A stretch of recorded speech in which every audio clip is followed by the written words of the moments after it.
नमस्कार मित्रांनो, स्वागत आहे तुमचं माझ्या यूट्यूब चॅनलमध्ये. माझ्या यूट्यूब चॅनलचं नाव आहे उल्हास जाधव महाराष्ट्र.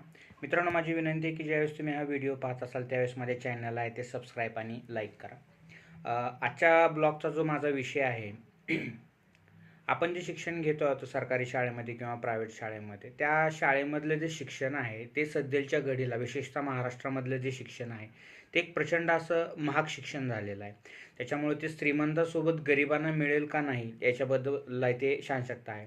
पण आपल्या भारतामधलं एक राज्य असं आहे, जे दक्षिण भारतातलं जे केरळ राज्य आहे, त्या केरळ राज्यांच्या विधानसभेनं असा एक ठराव पारित केलेला आहे किंवा सरकारकडून अशी एक अंमलबजावणी झालेली आहे की त्यांच्या राज्यामधले सर्व अनुदानित शाळा आणि गैरअनुदानित शाळा, म्हणजे ज्या शाळेला सरकारतर्फे कुठलंही ग्रँट नसतं त्या शाळेमध्ये सुद्धा आणि सरकारी शाळेमध्ये सुद्धा मुलं आणि मुलींसाठी म्हणजे सर्व विद्यार्थ्यांसाठी पदवीपर्यंत शिक्षण, म्हणजे 12वीच्या नंतर जो कोर्स आहे ते करायचा आहे, इंजिनिअरिंग असेल, मेडिकल असेल, फार्मसी असेल, बी.कॉम असेल, ह्या सर्व शिक्षणाची जी फीस आहे ती पूर्णपणे ते मोफत आहे ते करण्यात आलेले आहे. हे केरळ राज्य सरकारनं आहे ते केलेलं आहे.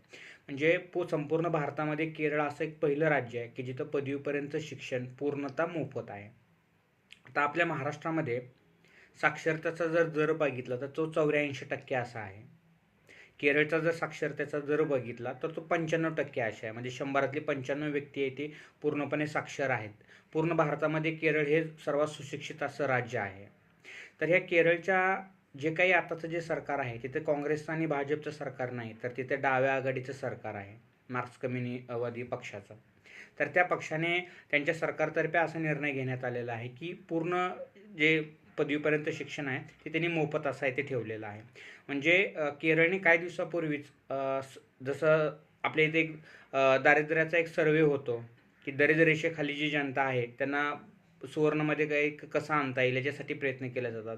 तर संपूर्ण भारतामध्ये केरळ असं राज्य आहे की तिथं पूर्णपणे झिरो दारिद्र्यता असा उपक्रम आहे त्यांनी राबवलेला होता. अतिउच्च दारिद्र्य कोण आहे ते शोधण्यासाठी सुद्धा त्यांनी प्रयत्न केलेला होता. म्हणजे केरळ हे भारतातलं असं राज्य आहे की ते कायम एक नवीन नवीन गोष्टी इम्प्लिमेंट करण्यावर आहे ते भर देतं.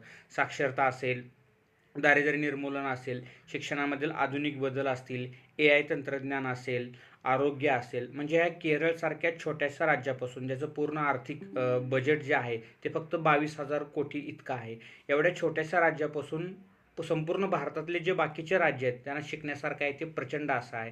तसं या केरळ सरकारने जसे त्यांच्या राज्यामध्ये आहे ते संपूर्ण गोरगरीब विद्यार्थ्यांना मोफत शिक्षण केलेलं आहे, त्याच पद्धतीने महाराष्ट्रातलं सरकार हे करते का नाही हे आपणास पाहायचं आहे. माझ्या व्हिडिओला लाईक करा आणि सबस्क्राईब करा. धन्यवाद.